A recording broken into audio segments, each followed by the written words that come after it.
Hey, everyone. Thanks for the introduction. Yeah.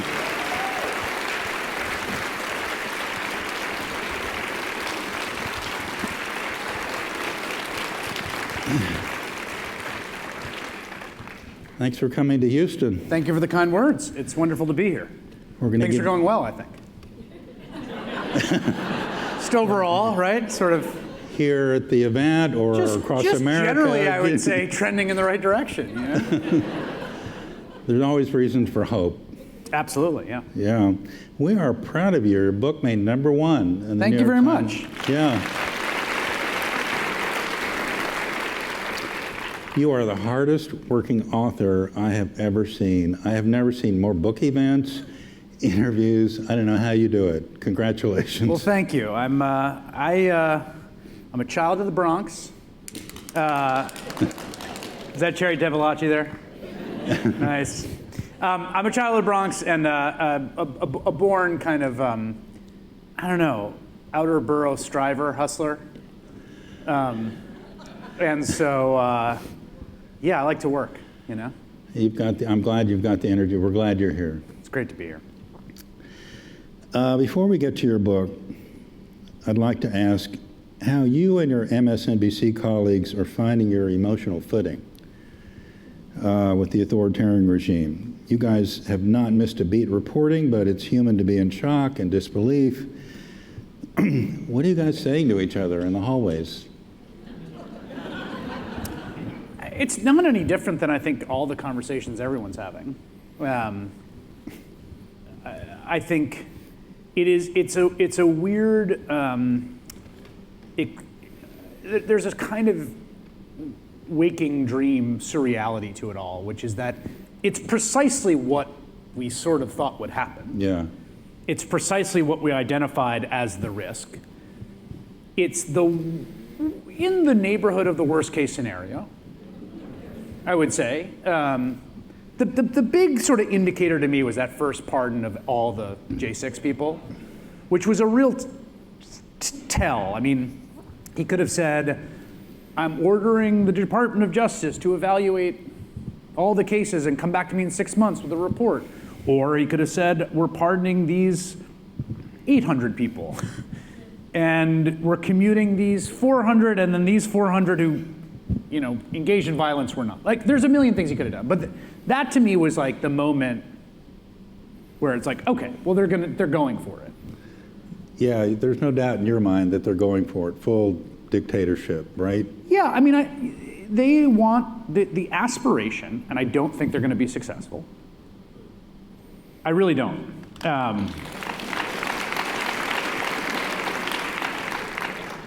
Americans are better than this group. Americans are better than this group of people that are trying to seize control of the entire government. But what they are trying to do is create a kind of post-constitutional order. That's the words of Russ Vought, who's in the administration, Project 2025 architect, that essentially makes a kind of presidentialist dictatorship, is the sort of model. The president is, and it's obviously completely a repudiation of the foundational insights of the founders and Federalist Papers and Madison and the framers and checking interests and checks and balances. But the project they are trying to implement is a presidentialist dictatorship in America. Full stop. That's what they want. They're not hiding that. He called himself a king. So that's the aspiration, that's what they're trying to do. Now, it's scary in many ways. Winning an election by 1.5 points did not convert all these jabronis into geniuses. Like, the Musk part of it is a distinct and new kind of thing to reckon with, but I also think that there's a version of their first month in office where they more carefully and cleverly husbanded their political capital. But what they're doing is just so indiscriminate and largely not that popular. I mean, it's not like the marginal voter that got Trump elected him so that Elon Musk could fire a bunch of forest rangers. That was not why he won the election. He won the election because Joe Biden was old and prices were high. Basically, that's it. That gets you, and the information environment is a nightmare, which we'll get into. So these fights, this sort of bad boss shtick, this very bizarre foreign billionaire barking orders at American civil servants, firing veterans indiscriminately, I just think they're burning their political capital. And for every action, there's an equal and opposite reaction. You said Americans are better. And I resonate with that because good. I thought you were going to. No. I thought you were going to argue with that. No, earlier in the day we talked about there's a quality about America that's distinct from other nations that have gone authoritarian. That's our diversity. We have more diversity than any other, and we've gotten all these civil rights victories, and NGOs and states and all these checks and all these people that are used to opening up democracy and fighting for it. And I think that's a unique, special reason for hope. I agree with that, and I think that another reason is America is, public opinion still matters a lot, and politics matter a lot. And there was this kind of psych job done after the election that this was this enormous groundswell mandate. He won the popular vote by less than Hillary Clinton won it in 2016. It's not like he won the election, and that frankly sucked. But it was not, Goldwater LBJ, it was not Nixon McGovern, it wasn't Reagan Mondale, it wasn't even Clinton Dole in '96. I mean, this was a very narrow victory in a very divided country amidst a kind of once in a generation, or once in a lifetime, hopefully, pandemic fallout. And so, yeah, I think that you gotta separate out these concentric circles of who the voters are that produce this election victory. There's the inner bullseye, which is the people that show up at the MAGA rallies. Then on the outside of that are basically people you might call sort of like new MAGA converts, like hardcore MAGA people. They're the people that show up they're like 20% of voters. Sort of he can do no wrong. They're the people who in polling that's 80-20 of people disapproving of the pardons of the J6 folks, they're the 20%, right? And then on the next circle out are basically just partisan Republicans. I mean, the thing you gotta remember about this country is the nature of structural partisan polarization at this moment is that anyone nominated to be a major party presidential candidate has a floor of about 40%. Anyone in this room. I mean, literally. I really think this is mathematically true. Pick a name out of a hat, that person becomes a Democratic Republican nominee, their floor is 40, right?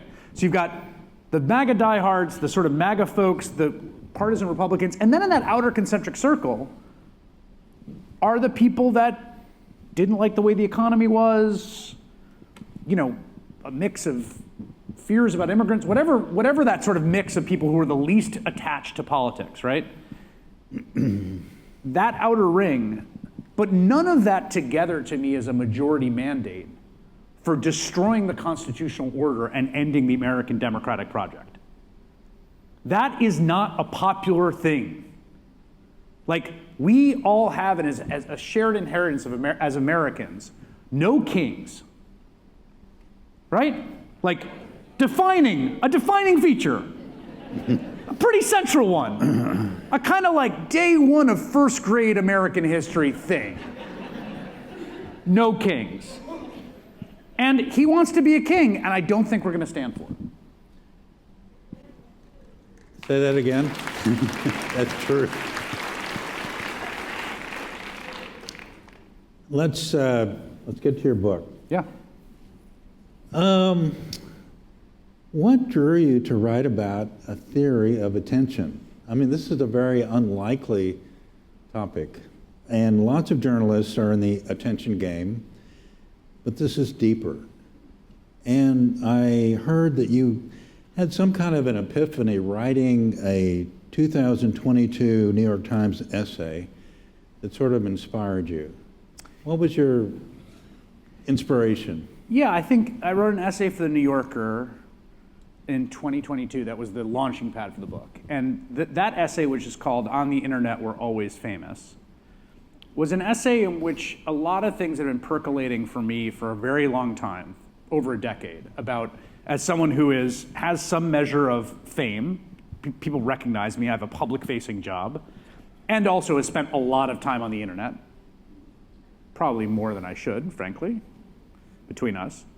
That one of the things that I was wrestling with was the strange phenomenon of what I call social attention from strangers. Social attention is the necessary precondition for all human relationships. In fact, it's the necessary precondition for human life. We're born helpless. We must be attended to or we die. Simple as that. That attention is necessary for human connection, but never sufficient.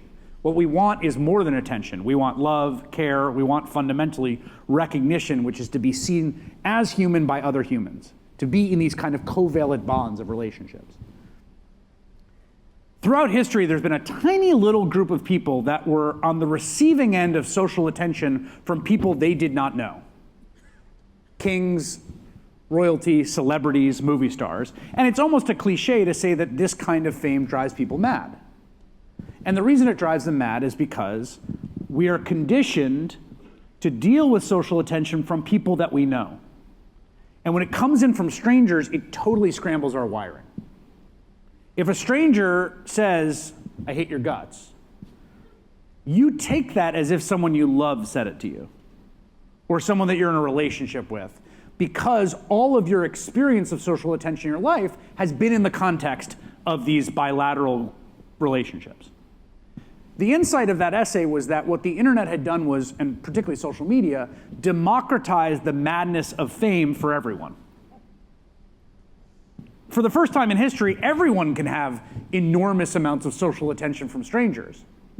And that experience, I think, is madness-inducing. In fact, one of the things that's happening right now, that specific form of madness, is on display in that it has taken the wealthiest man in the world and totally pickled his brain. And he's obviously totally lost it. He is caught in a kind of madness, the grips of madness.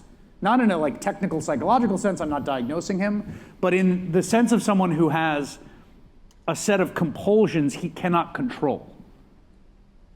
Because he has become addicted to the feedback of social attention from strangers. And it's driven him mad. And that dynamic was the place that the essay started. And when I wrote the essay, I thought I have more to say about this. You have said, in your latest op-ed in the New York Times said, quote, the problem we face is existential and spiritual. I mean, that's pretty alarming. What's the cost of this distraction? Well, I think that there's kind of two things happening with what I call the attention age, the age we live in now, in which attention is the world's most precious resource. It's the defining resource of our age, and there's this war for it, this sort of heated and lucrative competition between the world's most powerful corporations and political entities to compete for it. This is both the product of a set of particular and current institutional market and technological changes that have produced this, and also speaks to something deep about the human condition. The thing that's deep in the human condition, the thing that's existential, the thing that predates the smartphone, is the fundamental fact that we can't outrun our own minds. You got to be in there all the time. That's what you get. People have tried all sorts of different ways. People still try all sorts of different ways to outrun your own mind. But unless you're comfortable in it, you're going to be restless and miserable. And in the book, I cite Blaise Pascal writing in the 17th century, Soren Kierkegaard writing in the 19th century about this problem of boredom, this question of boredom, this question of being alone with your own thoughts. What does it do to you? There's a University of Virginia study in which people are asked to sit alone with their own thoughts for 50 minutes, and then they're asked what they thought of it. Almost universally, they say, I didn't like it. They're then given the option of giving themselves a little electrical shock to distract themselves. And in the experiment, 2/3 of the men, 1/3 of the women, which, note, interesting, something going on there, opt to shock themselves rather than to sit with their own thoughts. I mean, literally to administer a painful shock. One of the experimental participants shocks himself 192 times over 15 minutes, basically obsessively administering this shock so as to, we can only deduce, avoid being alone with his own thoughts. And so when I say it's an existential problem, what I mean is the human condition is to live inside our own minds for as long as we live. And if you're not comfortable there, it can be tough. Yeah, social media is making it worse. So we crave attention, but we're making it worse by, it's like junk food, empty calories, just too much candy. Yeah, or like a more intense, I mean, people compare it to drugs a lot, I think for this reason, that for every drug that fires something in our system, opioids for instance, there are endogenous opioid receptors in our brain. The reason that opioids work is because they bind to a receptor in our brain that's there independent of opioids, right?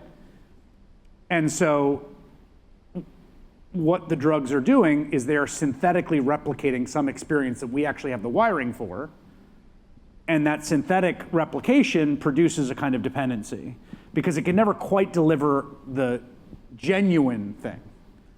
So what we want more than we want attention is we want recognition, we want relationships, we want care, and we want to be absorbed. And what social media does is give this kind of adjacent synthetic, tantalizingly close but never quite enough version of it. So that you can feel diverted and not bored but never absorbed. You can feel paid attention to but not loved or seen. So, and all of this has been engineered at the deepest level to maximize the sheer total of attentional minutes that you spend on it, because that's the product that they're producing. Something happened with the iPhone. You point out in your book, 2007, the iPhone came out. And your book emphasizes, and I quote, the scale of transformation is far more vast and intimate than even the most panicked critics have understood. What changed with the iPhone? So I think it's first useful to talk about the context, which I write about in the book, which is a variety of, at moments of new technological innovation, there's often a lot of hand-wringing and panic about that innovation. Sometimes it holds up in history. I mean, if someone said, television, for instance, was going to have a seismic transformation of American public and private life, you'd say, yeah, it certainly did. There's other stuff like a big panic about paperback novels or comic books that looks pretty ridiculous. I quote in the book very funny and relatable critiques of certain technologies at the time that were new that now seem like quaint. There's a critic writing in the 1890s about magazines, and he says, now, after dinner, the family sits around the fire and no one talks to each other. They're all in their own magazine. And even Socrates, you point out, was worrying about writing. The written word, yes. Yeah. Socrates is a very long monologue in Plato where he says if everyone starts writing, people are going to not be as good at remembering stuff. It's gonna kill people's memories off. So one of the important things I think to do is to try to not fall prey to presentism, to be aware that each new innovation tends to bring with it critics, but also be clear-eyed about what's new. So there's a few things that are new. The iPhone, the reason it's so important is that it creates a portal to a bottomless and infinite amount of content immediately. Like, there is literally no end to it. This all the time. It's with us all the time, so it's sort of attached to us, and it's infinite. There's no, you can bring a magazine around or a book, but they end, they're finite. You could sit in your living room and watch TV all day long, but now those two things are together for the first time. Also, you get a situation where the scale that the companies are operating on, thanks to the iPhone, and the proliferation of smartphones, is a scale that's never been seen before. I mean, ByteDance has over 1.5 billion users. Meta has something like 2 billion, 1 to 2 billion. There's never been any attention merchant that's had that many eyeballs. And then the third thing that I think makes a difference is this ability to talk to you individually. Yeah. Not just you as like a customer or you from a television commercial that kind of pins a certain kind of you as the housewife who has to do the laundry or the man about town who wants a sports car, but the actual you. The tagging of you socially and independently, the diversion and the weaponization and the production of social attention as a market force is also new. It's produced by this, the sort of the device and the way the internet develops. Yeah, personal media instead of mass media. Right. And yeah, so I have a confession to make. So I can tell my brain has changed.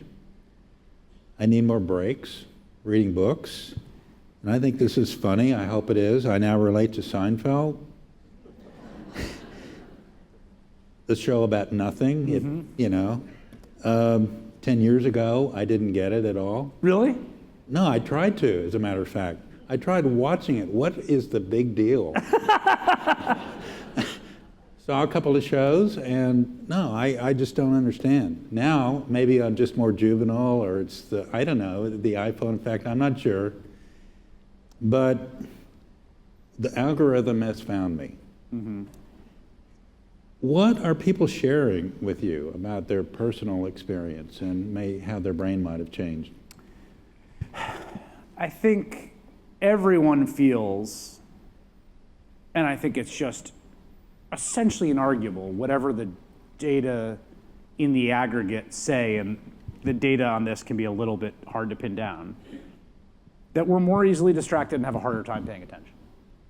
That we've lost the ability for sustained focus, and that, like anything, that it becomes sequentially more difficult over a sort of period of time where things shrink and shrink and shrink in little bits. People talk a lot about how they used to be able to read books very easily and now they don't. There's this sense in which we feel, a lot of people tell me this, there's different cells within us with different desires that are in different competition with each other. So there's the self that wants to read the book that they brought on vacation, and then there's a self that scrolls through the phone. I think also people feel like there's a kind of disruption of human socialization.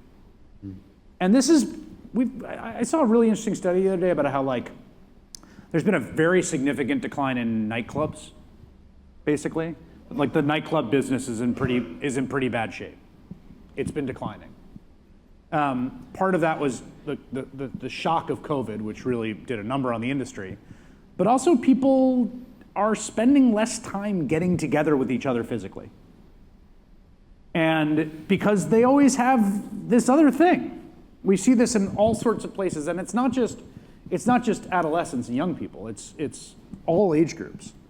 So that's the other thing I think people feel is like there's this kind of there's a kind of chain of connection between the individuation and then isolation and then sort of lack of social connection that keeps popping up, often even in social circumstances, where the Siren's call, if you will, of the device and of its very, very potent engineering to draw your attention takes you away from the presence of the people that you love, that you want to spend time with, or even just I mean, it's very funny to me,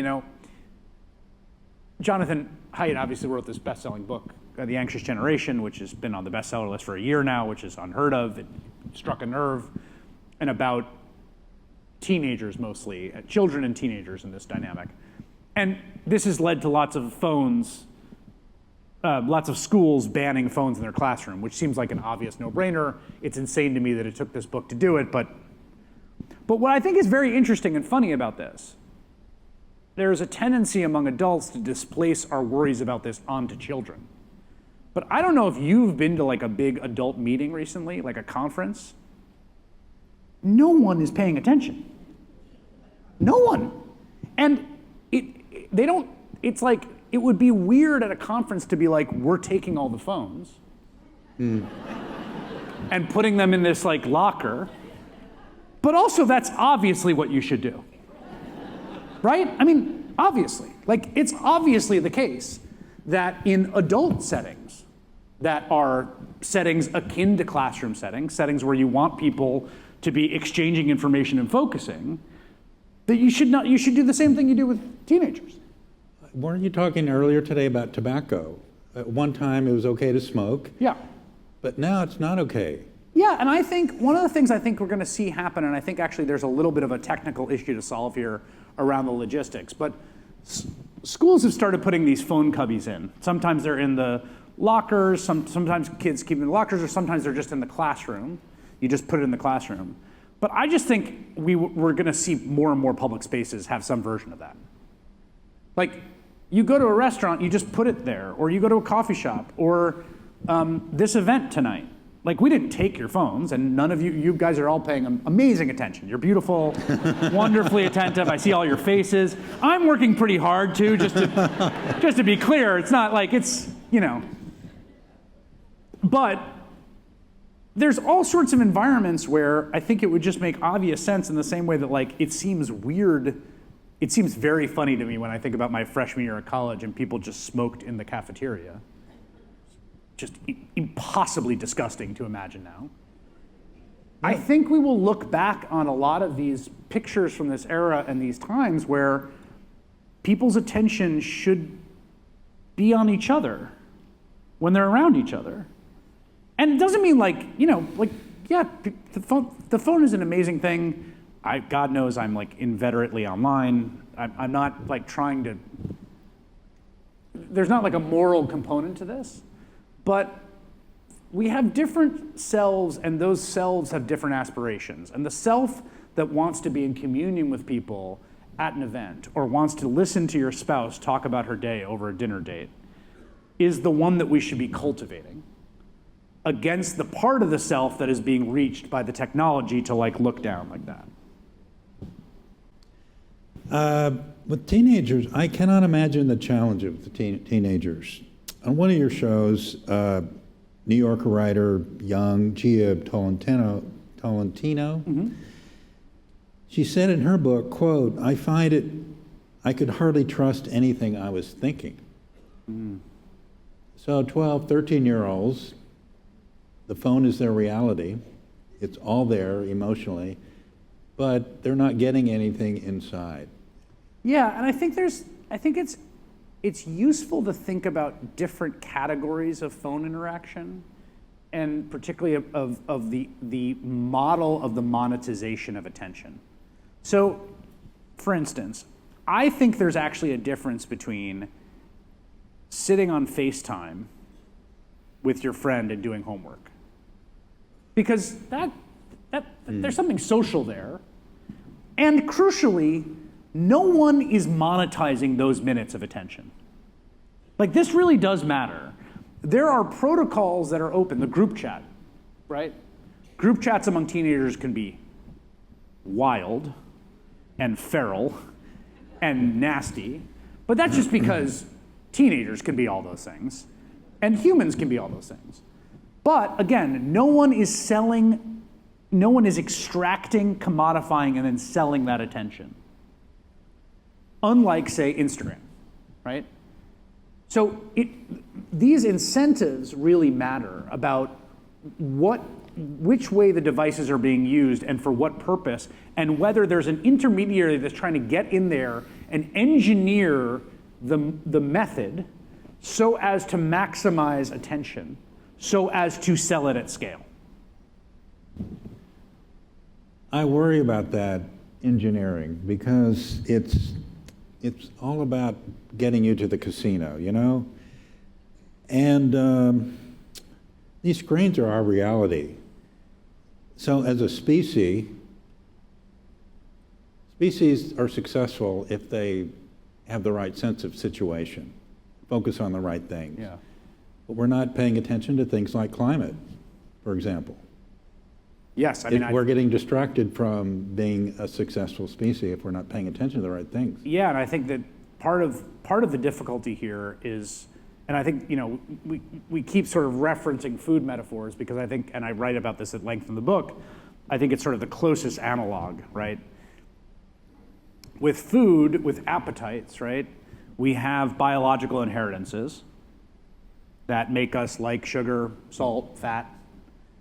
You can sell Coca-Cola and French fries anywhere in the world, and that's partly just born of a deep evolutionary inheritance, right? Like, sugar is very, very calorically rich. If you're evolved to try to make sure you get enough calories to stay alive, then that sweetness indicates this deep evolutionary fact. But then we also have all of the appetites of human cuisine and culinary culture. I mean, humans eat just about everything, right? Those two things stand side by side. And the same is true of our attentional faculties. Attention, like hunger, is something that we inherit as a biological reality and as an evolutionary faculty.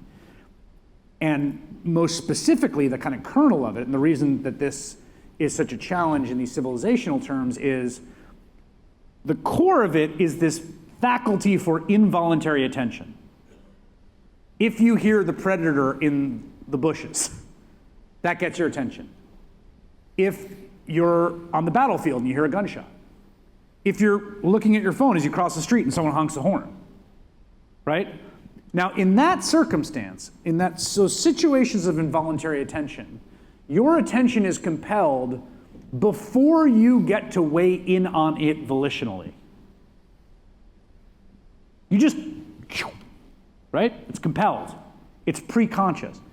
And then there's conscious attention, which is what you're all doing right now, right? You're intending to volitionally pay attention to what we're saying. You've got a situation in which, because of the technology and this competition for attention across the platforms, this drive to the casino lowest common denominator of compelled attention, iterative interruption, makes it harder to do the sustained volitional attention. And the sustained volitional attention is the higher order stuff we need to do to combat something like climate, right? Part of the reason climate is such a wicked problem is that it is literally invisible, right? You literally can't see it, you can't smell it, you can't notice it. It will never compel attention until there's disaster. Fires, heat waves, all those things. But the actual slow accumulation of carbon in the atmosphere, which is probably the number one civilizational challenge of our time, sort of refuses to ever do the thing that the wail of a siren does, or the sound of a gunshot, or a glass being dropped in a restaurant, which is to compel our attention. Well, hopefully we can create some great stories with science. I know you love McKay's film, Yeah. Don't Look Up. That was, anybody see that movie? Yeah, classic. Can I say something about that film, though? Absolutely. So I love that movie, but what's so funny and interesting is, so McKay is a genius. He's a brilliant, brilliant guy. I know him pretty well. He's a friend. So he's got this, he wants to make a big blockbuster movie about climate, right? Climate is hard to dramatize. So what does he do? He creates an allegory, and in the allegory, there is a thing you can see. The moment in that movie, if you've seen the movie, where people, oh, there it is, right? When they get out of their cars, right? Where it compels your attention. In the allegory that exists and produces this dramatic moment, but is precisely the absence of such a moment that makes the climate problem so confounding. Let's stay on the public realm. Sure. How do Democrats get more attention? What are the lessons from the last election? So my big take is that Trump's one neat trick for his political success, as complicated as that success has been, and it has been, we shouldn't underestimate it. He's not, again, he's not a guy who won 48 states. Is just to understand that the quantity of attention matters more than the quality, that attentional domination is what matters, as opposed to whether people are thinking well of you or poorly of you. The old P.T. Barnum cliche, which we think is an apocryphal quote, but he just, this woman says she's writing an article about him and it's going to be critical. He says, well, as long as you spell my name right, that's B-A-R-N-U-M. Trump recognizes that attention's the most valuable resource. Getting it in massive quantities is the most important thing. Attentional domination is important. And often that requires courting conflict and controversy, which are necessarily polarizing and lead to large quantities of negative attention. Democrats, by and large, and most pre-Trump politicians, don't like negative attention. They would much rather have no attention than negative attention. And in some ways, this is a perfectly reasonable posture. Dick Durbin, who doesn't want you thinking about Dick Durbin all the time. And Dick Durbin's a perfectly good US senator. Smart guy, represented his state well, has been elected for many terms. His voting record is roughly in line, more or less, with what my politics are. But he's not thinking about how to get your attention. And this is generationally true and institutionally true of, by and large, the entire Democratic Party. It's a party that's very risk averse, generally, and very worried about negative attention. And so are constantly making calculations about how to get attention where they're like, that might get us some blowback, so I won't do it. Well, I have the same worry. Is negative really a healthy path for Democrats? For example, Bernie Sanders rose up at the same time as Trump, 2015, 16. But he wasn't negative, but he channeled this populist anger, with the working class getting left out, without being negative. Yeah. That just seems more productive to me. Oh, totally. When I say negative, I don't mean being negative so much as that some people will pay you attention in the form of not liking you. And Sanders, takes risks insofar as, when he's, whatever, railing against the billionaire class, some people are not going to like that. Yes, the billionaires would think he's negative. Yes, right. But there's others too. AOC is probably the most adept. Alexandria Ocasio-Cortez, New York Congresswoman. I'm sure you guys have heard of her. Y'all nodding your head, right? That's the joke. Of course you do. But there's 435 members of Congress, and I bet you the vast majority of them, you don't know their name, right? And the reason you do know hers is because she has a knack for this. She has a real talent. She courts it, right? I totally agree that the method of attentional dominance that is going to grow from someone interested in progressive politics is going to be different than Donald Trump's reactionary troll politics, or Elon Musk's even more odious and repellent troll politics. So I think it's really important. This is a real problem, I think, in politics where people want to reverse engineer off the last successful thing. Yeah, Carrie Lake, didn't work for her. It did not work. And in fact, for many Trump-like politicians or people who court negative attention, it actually doesn't really work for them. Like here's someone you guys know, Ted Cruz.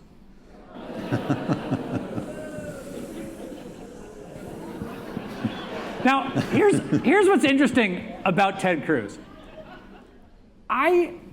He's an interesting case because I don't think he is intentionally courting negative attention so much as that he's just genuinely unlikable.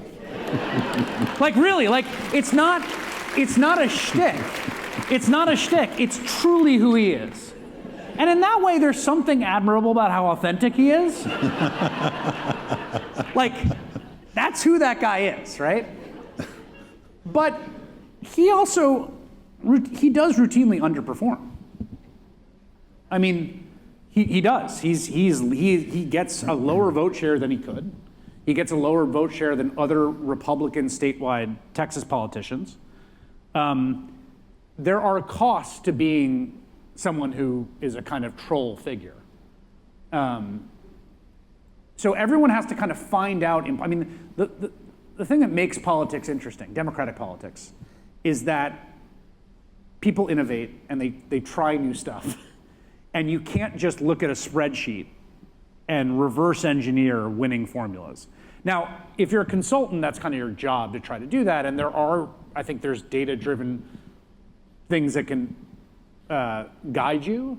But at the highest level, in terms of transformational politics and presidential politics, people got to try stuff and not just sort of sit there and try to reverse engineer what's going to work. You're saying Democrats are risk averse with media.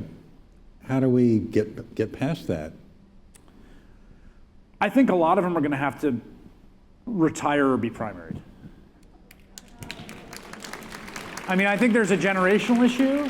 I think there's a complacency issue. The way that the House works, particularly in the House, and increasingly the Senate, is polarization means that many of these Democrats are getting to their positions because of coming up through a set of Democratic Party networks in safe districts. And that doesn't necessarily select for the set of skills that are going to make the best messengers to broad audiences. Now, that's not to denigrate that set of skills, which are real, and often, again, I kind of wish we didn't live in the world we do, right? That, like, if you were someone who just kept your head down and took care of your district, that's a perfectly noble thing to do. But those skills might be mismatched for the times we're in. And they're particularly mismatched to being in the opposition. I mean, this is really, I think, one of the things that's been so sharp and in relief in the last 30 days. Generally speaking, Democrats are more naturally adept at governing and less naturally adept at opposition, and Republicans vice versa. And it's so much so that one of the things that you've seen Republicans do is essentially position themselves as in opposition to their own government because they got to be fighting someone, right? It's like all they're doing is whining about the deep state and someone stole the gold from Fort Knox and there's all these. Did you see that today? That was a new one. And except it's not a new one, it's like a weird old conspiracy theory from the 1930s. But they need this sort of the friction of opposition as opposed to the more boring work of actually like putting coalitions together and passing legislation, which they're going to have a hard time doing. Democrats are kind of the reverse, right? They're better at that sort of thing. Look at the legislative record of that Democratic trifecta, which produced a tremendous amount of legislation, right? But now when they don't have any governing power, all they have is the power to get attention and direct it. And they're not doing a very good job of it. I think everyone feels that, right? Do more interviews. It's one of the answers, just do more interviews. Go talk to everyone about everything all the time. And a lot of them are like, well, if I wanted to do that, I would have gotten into media. I want to do constituent services and I want to pass bills, which again, that's, in some ways, again, that's noble, but it's not the times we live in, and particularly when you're in the minority. And so what ends up happening is you do these interviews and you say to a Democratic lawmaker, what are you going to do? And they're like, what do you want me to do? We don't have much power. And it's like, okay, fine, true, but then why am I talking to you? Right? Like, then other people got to take the lead. I'd like to ask you about your show. Please. What did you learn about the craft of increasing attention for your show? How you've got you're open for the show. How has that evolved over the years? I think that there are what I would describe as tabloid aspects to cable news that took me a while to warm to, and that I have a kind of natural aesthetic distrust of. The reason we use the term tabloid is it describes a form of media that is in intense attentional competition. Literally, the front pages are all displayed, and you're going to choose one. Those competitive attention markets tend to select for certain forms of getting attention, which is splashy, sexy, prurient, whatever, right? I think coming up as a magazine writer, I was more skeptical of that. And I think one of the things I learned is like, there's a certain amount of that you need. A certain amount of show business, a certain amount of grabbing people's attention that's just necessary to do what I have to do at scale and for it to work. And within that genre, you can do bad work or you can do good work. And I try to do good work.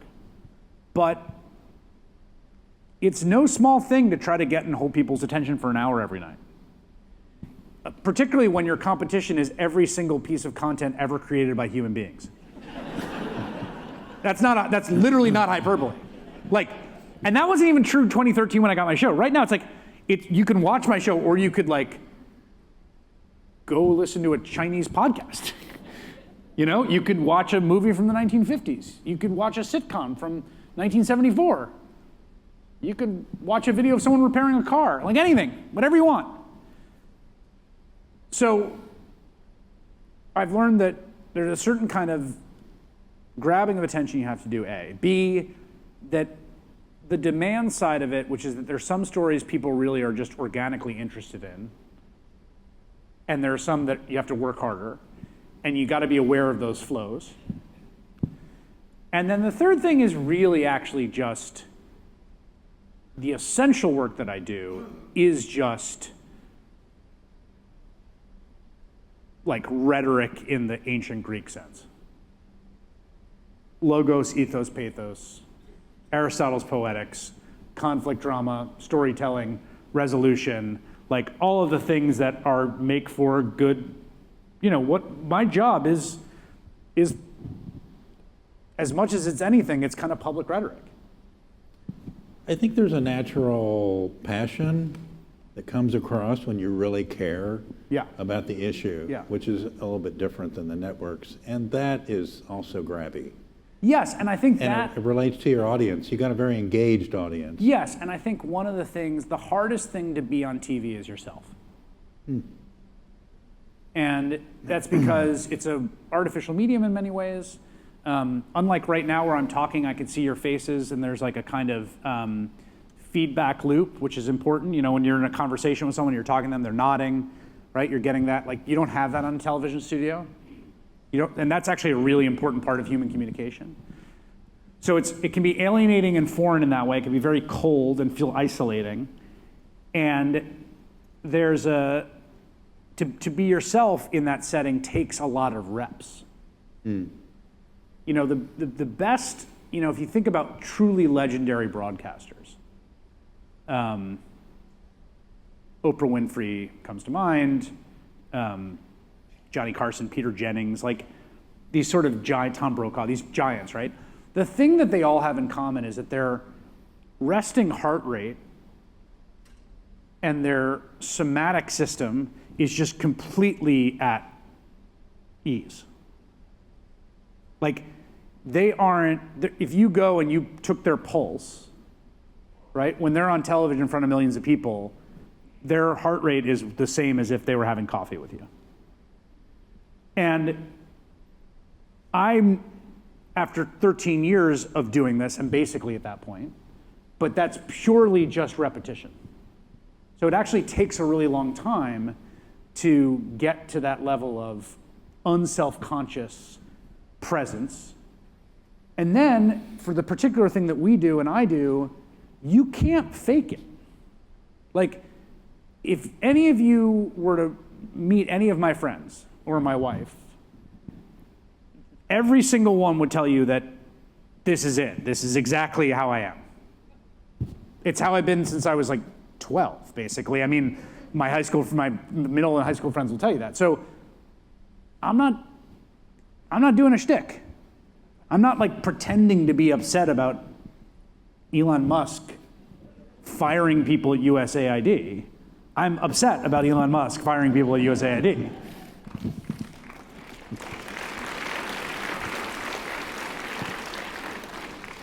So what is your media advice for the rest of us? If you could improve your guests who appear on your show, they get this short window, what would your advice, how would you coach them? So this is a great question. I haven't gotten this question, and I have very counterintuitive advice. The advice that you will get from people is like a bunch of rules and do's and don'ts, right? Like keep your answers short, pivot to the thing, blah, yeah. I think the most important thing is just try to just be yourself. Like genuinely listen, genuinely talk. All of the other stuff can come later. But actually listening to the question, actually responding to it, to me is the most satisfying mode of exchange. And what people are media trained to do is like pivot off your question to deliver talking points in succinct amount of times. Now, one of the challenges of television is that the tempo of human conversation is much, much slower and longer than the tempo of television conversation. Like, I actually had a funny moment that illustrated this today. I got a voice memo from a producer who was just running me through a few things on my phone. And it went 3 minutes, and then she was like, oh my gosh, I'm sorry, I've been talking for 3 minutes. I'll get off. And then she came back, she's like, well, two more things. And she'd left another voice memo that was like 2 minutes. So in total, it was like maybe 4.5 minutes.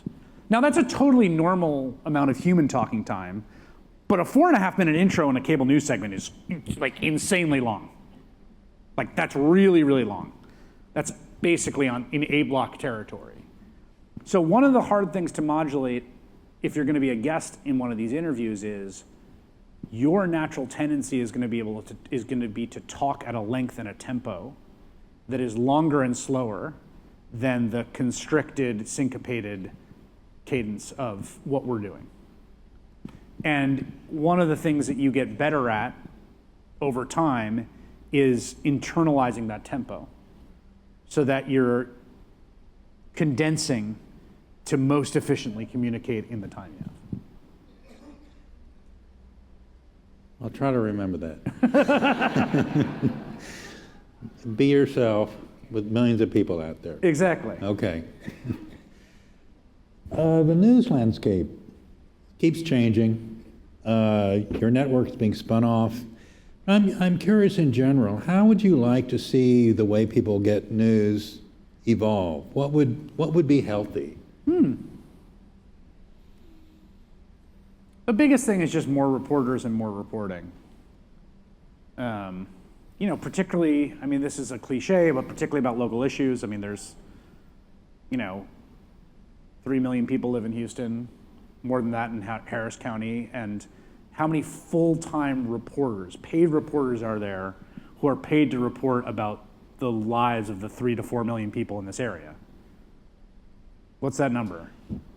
Getting smaller, yeah. Is it 100 maybe? Is it 300? There you go. That's not that many for 3 million people.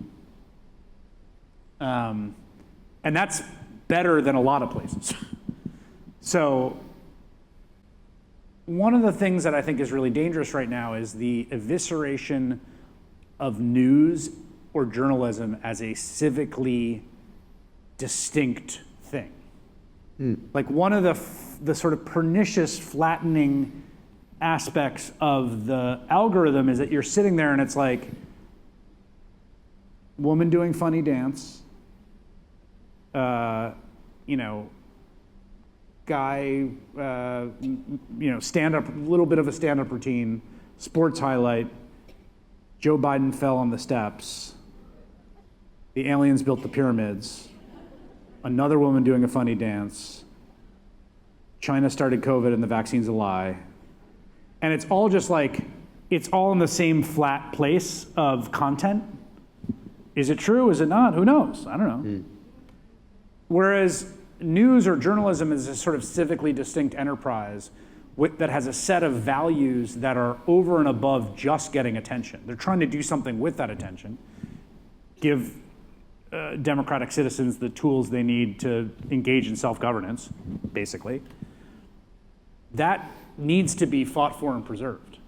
And that can happen in all kinds of ways. Like, I'm not saying it has to be the current arrangements. There are journalists I know who are on Substack who are doing great journalism, like great reporting on really good stuff. They're doing the work, and they're doing it in a mission-driven way because they have a set of ethical commitments for doing journalism. But this sort of a kind of information environment in which everything is reduced to this sort of flat content without any sort of ethos around fact-checking and truthfulness and good faith is just super dangerous. Let's get to some answers. You wrote this book. How has it changed your own life? Do you have any takeaways for avoiding distractions? And I mean, the big takeaway I have is like retraining yourself to be alone with your own thoughts. I think making sure that you spend at least 20 minutes a day, every day, just with your thoughts is a really important practice. And that can be like not listening to a podcast on your drive to the grocery store. Or for me, I take a walk every day. And part of that walk, I'm doing my show call, but part of it, I'm just with my thoughts. And I've stopped listening to a podcast or an audiobook, which is my normal default mode. Sometimes I'll try to do that on the commute, but it's hard. It's really hard on the subway to just sit there, which is what I used to do once upon a time. So that's a small thing. The bigger thing is that it's not an individual problem. It's not a self-help problem. It's a structural problem about the market mechanisms, the technology, the institutional balance of power, and collective action, as all big social problems are. And so it takes collective solutions. And I think those collective solutions are I feel incredibly confident that we're at a kind of nadir on this problem right now. what gives you confidence? Because people don't like it. Like, no, first of all, no one, you write this book and no one's like, what are you talking about? This is awesome. We love looking at our phones all the time.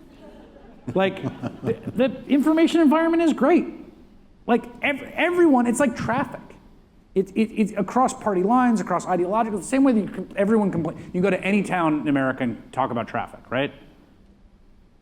I know that's true in Houston. Right. But I would have gotten the same laugh in Atlanta, and I would have gotten the same laugh in LA, right? Because it's universal, right? So, and one of the things about traffic, right, is that it's a hard problem to solve. But there are ways in which other places have slowly but surely been trying to take this amazing technology that was the car, that remade our lives, and then produces this set of negative externalities, and deal with those negative externalities. And there's something similar with the attention age.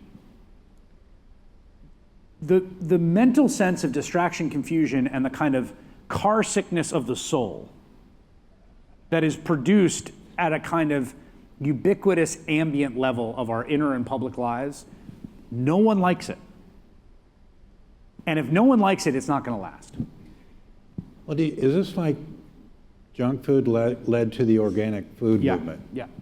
What do you see? Yeah, so I write at some length in the last chapter about this parallel, which is, there's these meme accounts of like recipe books or dishes from the 70s and 80s that are like the peak world of processed food. Like a Campbell's soup casserole and a Jell-O salad.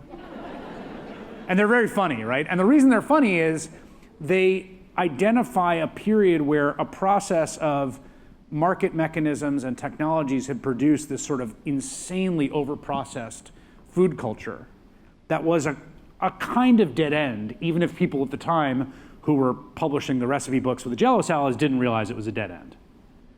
And what happened is people began to rebel against it in all kinds of ways. People, hippies and freaks, did back to the land, and they started natural food stores, they started whole grain stores, and they started an organic food movement, and they started a slow food movement and farm-to-table restaurants, and there were journalists who were writing increasingly about the perfidy of mass industrial food production, particularly CAFOs and animal treatment. There were people who started to find businesses. There were regulations people started passing. The entire sort of cultural, political movement in different ways, Michael Pollan, a key figure in this, basically saying this system sucks and it's bad for us and we don't like it. And it has a bunch of things going for it because it has the kind of smooth, efficient logic of hypercapitalism, but it leaves out a bunch of other things that we want. And it would have seemed insane in 1970 when you walked into the newly named natural food store in Austin, Whole Foods, to say this is going to be a $10 billion business someday. But that's where we are. Now, there's all sorts of problems with the commodification of that and Amazon, yada, yada. But my point is that what started as a sort of small set of rebellions and social movements and quirky entrepreneurs cohered into a mass cultural and political regulatory movement against the particular vision of hyper-processed industrial food production that had dominated. And we are at the incipient moment of that with attention. Like, we are just starting to we're going to get our farmers markets, and people are going to start banning phones from places, and people are going to start producing dumb phones, which are going to start selling like crazy. People are going to, the platforms all have declining daily active users. This is true, except for WhatsApp, basically. They're all either stable or going down. Not a good sign. The problem is going to be almost certainly exacerbated by AI and like synthetic human interaction, which is going to be its own kind of like bizarre nightmare. And so this energy around this, you can feel it, is going to lead people to come up with new ways of being, new ways of paying attention to each other that are explicit rebellions against this. And I feel more certain of this than almost anything else. I think there's a place for the slow attention movement. And Michael Pollan made a career out of writing food books. I can just see your future. There's one great example. We're speaking about young kids. Second to the last question. Finland created classes on media literacy from kindergarten. And they teach kids how to spot fake news because their border is next to Russia with all this propaganda. And so I've seen YouTubes of fourth graders in Finland picking out the obvious fake news. Don't we need some classes in media literacy? I would love that. I mean, and it's, again, in some ways, I don't blame, whether we had formal classes or not, being able to think critically about the information presented to you is always important for democracy, but particularly in this flattened algorithmic world that I was mentioning before, where things are just, again, nothing's being identified as a specific thing that's a truth claim that should be fact-checked. It's just in line with the dance videos and the other stuff. And learning the faculty, a great example of this the other day was the $50 million in condoms to Gaza. I thought it was actually a really sort of interesting and teachable moment. I was talking to our team about this, and I said, I had a mentor when I was younger who was a Chicago newspaper editor who had this thing where he said, you have to develop in journalism a sense of numbers. You don't have to be good at math, but you have to have a sense of numbers and a sense that when you hear a number that sounds wrong, it probably is. Doesn't mean it necessarily is, but so like think about that claim. We just stopped a $50 million condom shipment to Gaza. You take 30 seconds with that. How much does the American government buying condoms in bulk spend per condom? Let's say it's 50 cents, which is way too high. It actually turns out to be like 5 cents, but let's say it's 50 cents. That's 100 million condoms. At the start of the war, there were 2.2 million men, women, and children in all of Gaza. There are now considerably less than that. Do you think it's the case that we're sending 100 million condoms to a war-torn and ravaged place with a total population of less than 2 million, meaning we're about to ship 50 condoms for every man, woman, and child in Gaza? Is that a remotely plausible number? Of course it's not. And yet, like, just that little process is not a process that a ton of Americans can do. I think, and are not learned or not taught or trained to do. you know, there's a sense in business where something just doesn't smell right. That's right.